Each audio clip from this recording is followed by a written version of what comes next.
Hello, Internet. Today I watched the film Havoc, and now I want to tell you about it. Havoc is an action thriller that follows dirty cop Patrick Walker. When a gang boss is murdered, Walker is sent to rescue the son of a corrupt politician. The movie was written and directed by Gareth Evans and stars Tom Hardy and Jessie May Lee, alongside an ensemble cast. The story is kind of like Max Payne meets Sin City. You have a dirty cop running around with his goody two-shoes partner trying to find a criminal that's in over his head. During their search, they get into gunfights, car chases, hand-to-hand brawls, and interrogate a few suspects.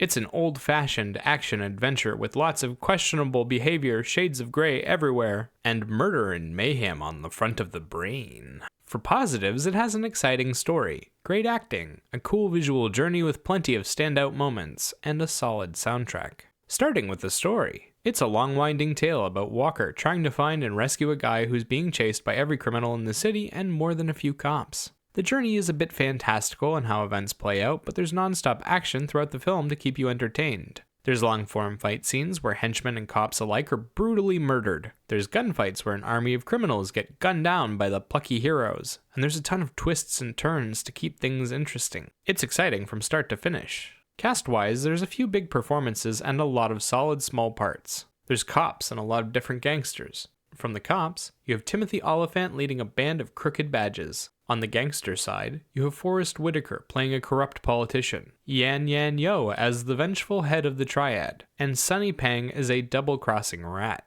From them, you get a lot of stoic moments, endless cliché one-liners, and a few good emotional beats. Justin Cornwall plays the young criminal in over his head, and also plays out a star-crossed lover's relationship with Quellen Sepulveda. They help provide some stakes for the story, and both do a great job showing off chemistry and playing out the emotional beats. Tom Hardy and Jessie May Lee take on the lion's share of the screen time and get the most intricate performances to contend with. Tom Hardy's Patrick Walker is a divorced, hit rock bottom, dirty cop. He's at wit's end and just wants to get on with his life, but keeps finding himself drawn back into the same criminal conspiracy over and over again. Throughout the movie, Hardy plays the cowboy cop, beating suspects and breaking the rules constantly. He does it a bit more quietly than most, but does a fantastic job with the emotional beats and putting on a stoic face. Jessie May Lee plays Walker's rookie partner, an aggressive young woman named Ellie. She's quick to action and stands up for justice wherever she finds it faltering, even if it means stepping into a giant mess. The two of them show off decent buddy cop chemistry and both work well independently. Visually, the film is a beautiful and stylized adventure. It takes place in a cyberpunk-looking modern city with intense action, dark, brooding locations, and a lot of smartly dressed criminals.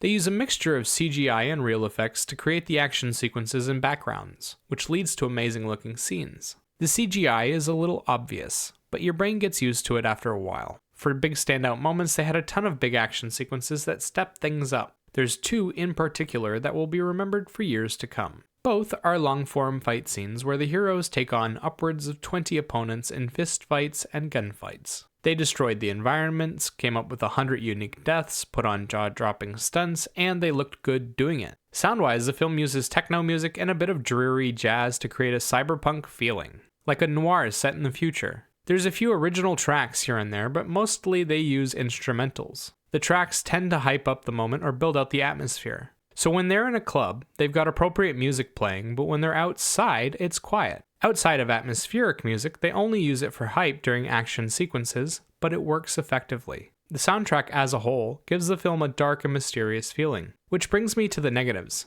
The story is complete nonsense that does whatever it wants. The visual journey is a little shaky, and the soundtrack isn't memorable. As for the story, it's pretty simple. They just don't have any logic to follow. Guns shoot as many bullets as you want. Walls, doors, cars block bullets depending on who's standing behind them. And people always appear at the perfect moment to save their friends. It's not shy about throwing the rules out the window. And while it leads to some fantastic moments, it is also quite silly. I honestly broke out laughing when the one guy started spraying the room with his automatic pistol. 800 bullets later, he still didn't reload once. Visually, the film has a lot of shaky camera movements that shouldn't be there. The action looks great, the backgrounds are amazing, so why ruin it with a bunch of unnecessary hand movements that make the audience feel sick? A single tripod would have made this film significantly cleaner looking, which is a bit sad. The music, while entertaining, isn't memorable. Once again, this is a soundtrack that mimics what other films in this genre have done, and hasn't put enough work in to make it unique. It's a dystopian city track, the kind you can find in any cyberpunk setting. Personally, I enjoyed Havoc quite a bit. It was silly, it was fun, and they kept things interesting. This is the type of film you watch for action. It's got non-stop adrenaline dumps, a wonderfully cliché sense of humor, and just the right amount of flavor.